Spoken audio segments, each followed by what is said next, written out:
Imagine-toi un lundi matin, le réveil sonne à 6h30 et tu ressens ce poids. Mais ce n'est pas de la fatigue physique.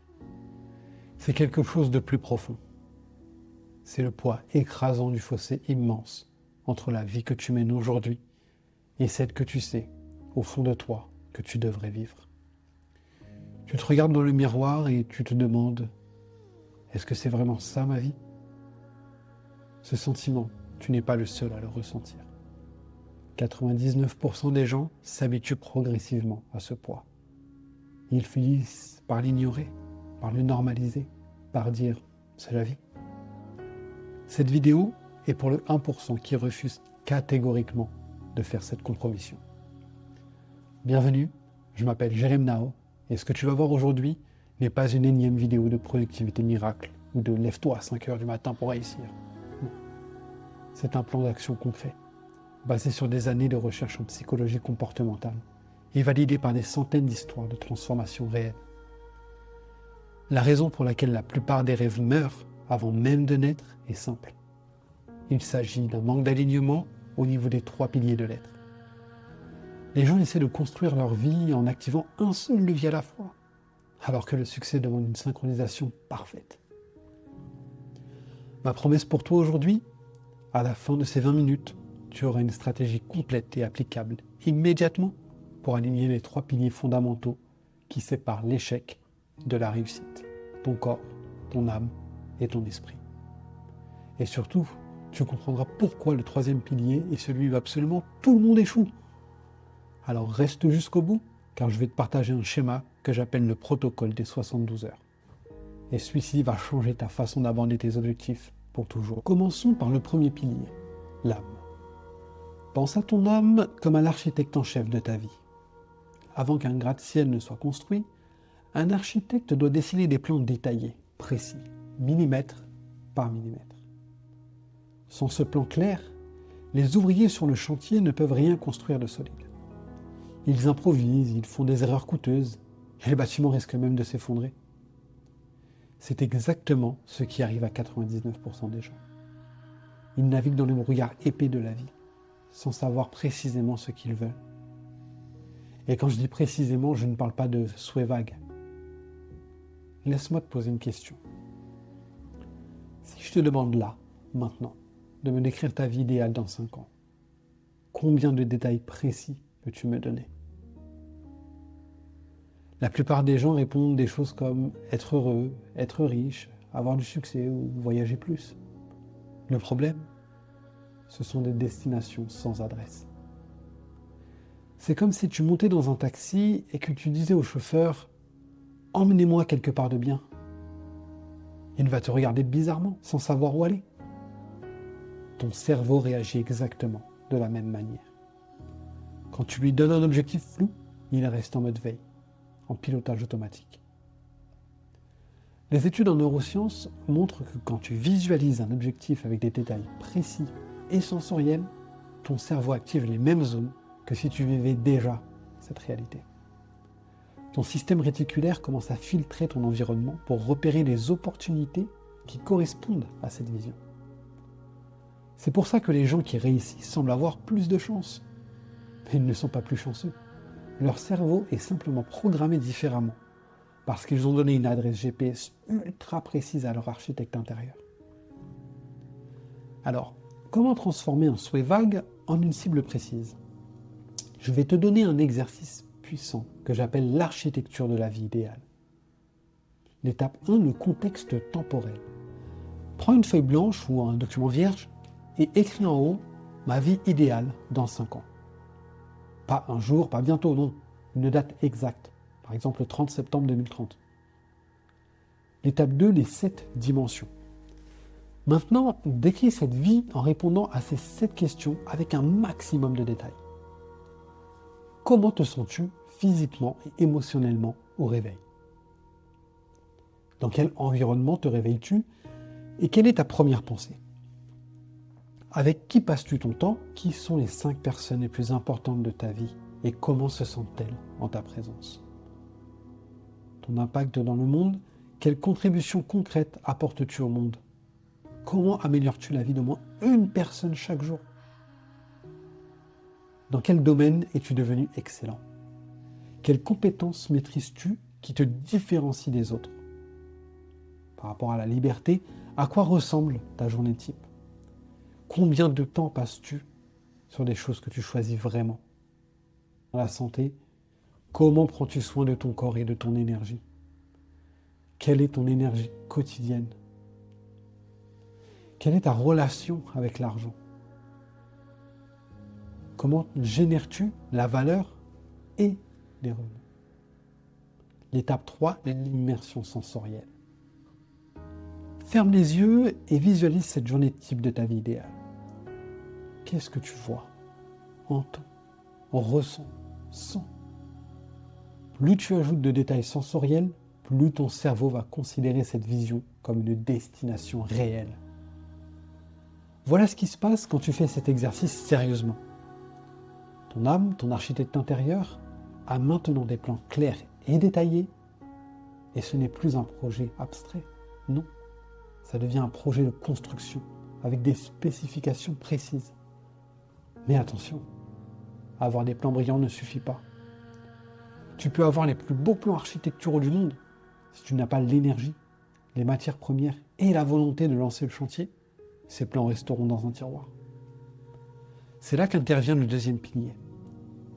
Et c'est celui qui fait toute la différence entre ceux qui rêvent et ceux qui réalisent. Le deuxième pilier, c'est l'esprit. Une fois que l'architecte a dessiné les plans détaillés de ton gratte-ciel, il faut maintenant l'énergie colossale pour lancer le chantier, pour soulever les poutres d'acier, pour construire étage par étage. Pense à ton esprit comme au carburant d'une fusée. Tu peux avoir la plus belle des destinations en tête, Mars, Jupiter ou même au-delà de la galaxie. Mais sans un carburant extrêmement puissant et pur, la fusée ne décollera jamais du sol. Elle restera clouée sur la rampe de lancement. La plupart des gens confondent motivation et inspiration. Ils attendent le bon moment, la bonne humeur, le signe du destin. Mais c'est approchez-vous à l'échec. Tu sais pourquoi? La motivation que 99 des gens connaissent est ce que j'appelle la motivation externe. Elle est dépendante, éphémère et fragile.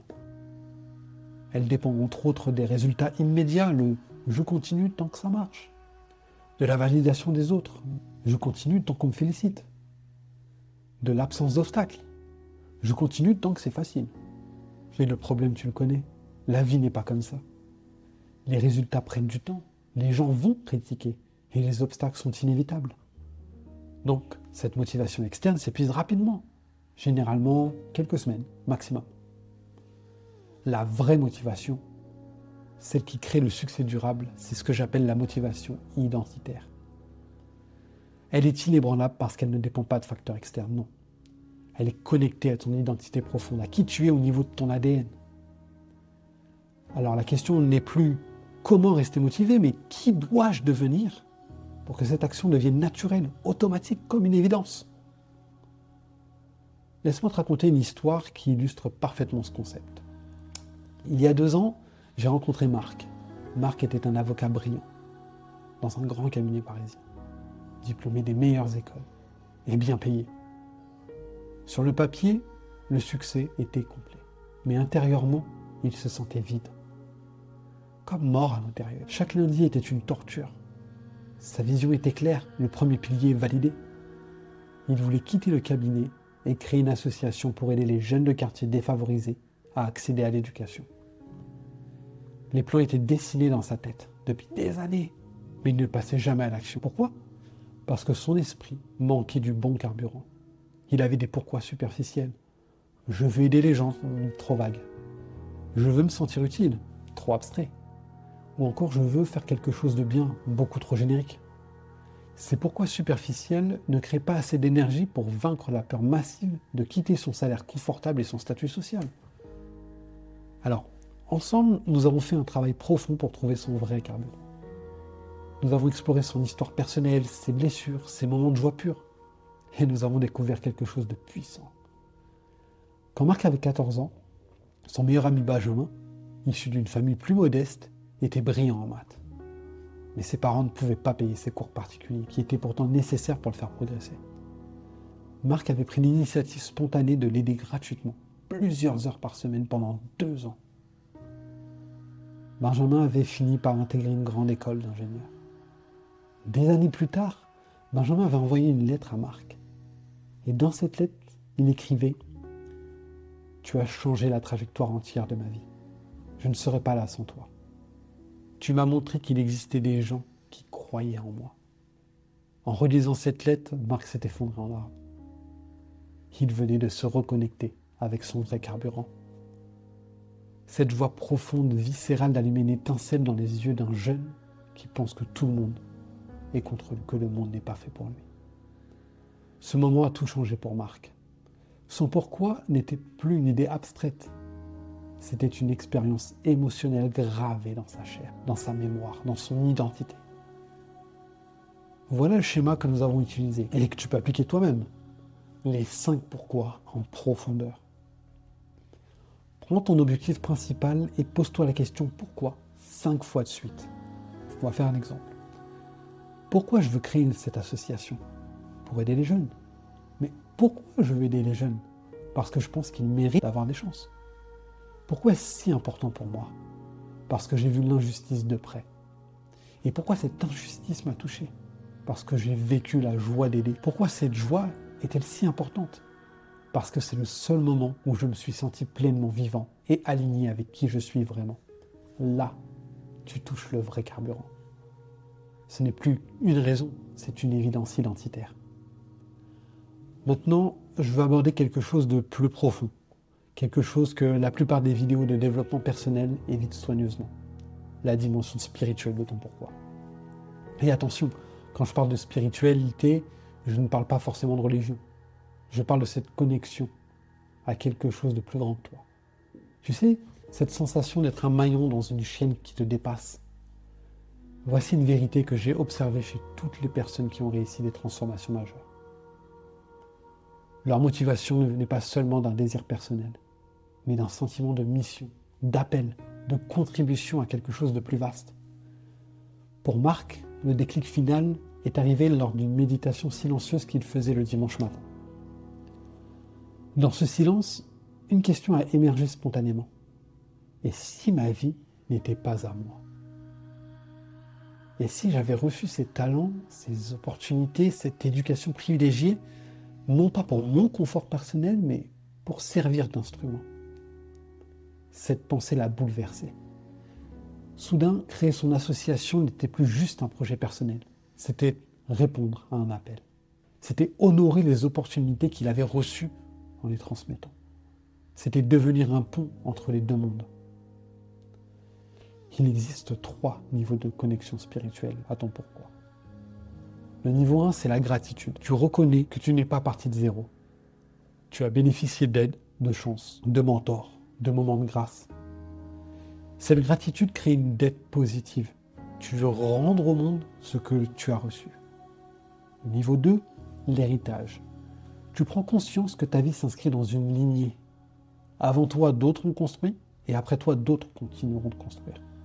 Ta question devient, qu'est-ce que je veux laisser? Quelle empreinte, quel héritage?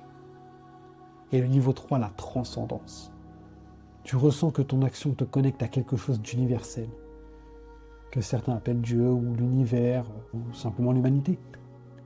Tu ne travailles plus pour toi, tu te mets au service d'une force qui te traverse. Marc a atteint ce 3e niveau. Et c'est à ce moment précis que toute peur a disparu. Parce que quand tu es au service de quelqu'un, de quelque chose de plus grand, l'échec personnel n'existe plus. Il n'y a plus que l'effort, l'intention, le don. Avec ce double carburant émotionnel et spirituel, Marc n'avait plus besoin de se motiver. L'action est devenue une évidence, presque une nécessité. Mais il n'a pas démissionné du jour au lendemain, non. Il a commencé une action minuscule, alignée avec la 3e pilier qu'on va voir. 1 heure de bénévolat par semaine dans une association existante. Cette heure est devenue 2, puis 4. Et 6 mois plus tard, il mentorait 10 jeunes. 1 an plus tard, il a négocié un mi-temps dans son cabinet. Et aujourd'hui, 2 ans après, il a quitté définitivement et il dirige à plein temps son association avec une équipe de 5 personnes. Et il a pu aider 80 jeunes. Et tout a commencé par se reconnecter avec le bon carburant émotionnel et spirituel. Même avec les meilleurs plans et le meilleur carburant, il reste un dernier pilier, Et c'est celui-là qui fait la différence absolue entre les rêveurs et les réalisateurs. On arrive maintenant au troisième et dernier pilier, celui où 99% des gens s'effondrent complètement. Même avec les plans les plus détaillés et le réservoir plein du meilleur carburant, si tu ne passes pas à l'action concrète et systématique, ton rêve reste exactement ce qu'il est. Une hallucination plaisante, mais stérile. C'est le rôle du corps. Ton corps, c'est à la fois le moteur et le véhicule physique. C'est la seule chose qui te fait avancer réellement kilomètre par kilomètre sur la route qui mène de ta réalité à ta vision future. Sans action, la vision n'est qu'un fantasme. Sans action, le pourquoi n'est qu'une émotion sans impact. Et l'action, c'est la matérialisation de l'invisible en visible. Voici l'erreur monumentale que presque tout le monde commet. Ils veulent faire des sauts de géant. Ils veulent passer de 0 à héros en 24 heures. Tu as décidé de te mettre au sport. Tu t'inscris à la salle et tu décides de t'entraîner 1 heure par jour, 6 jours par semaine. Combien de temps ça dure? 2 semaines maximum. Tu veux écrire un livre? Tu décides d'écrire 2000 mots par jour. Résultat, tu écris 3 jours, puis plus rien pendant des mois. Pourquoi? Parce que ton corps et ton système nerveux sont habitués à la routine actuelle. C'est ton point d'équilibre. Et quand tu essaies de le déplacer brutalement, il active tous ces mécanismes de résistance. La procrastination, je le ferai demain. La rationalisation, ce n'est peut-être pas le bon moment. Ou bien l'épuisement, c'est trop difficile, je ne peux pas. Ton corps préfère rester dans la zone de confort.